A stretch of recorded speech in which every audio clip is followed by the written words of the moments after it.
السلام علیکم۔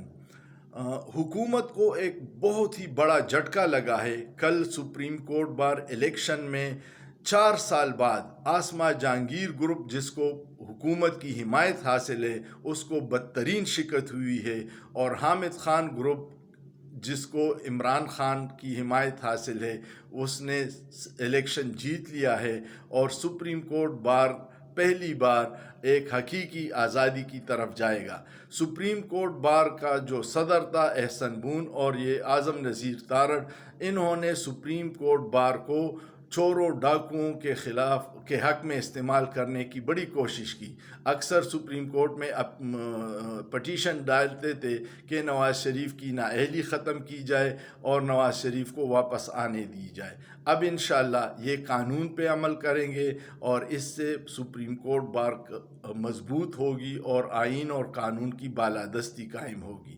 شکریہ۔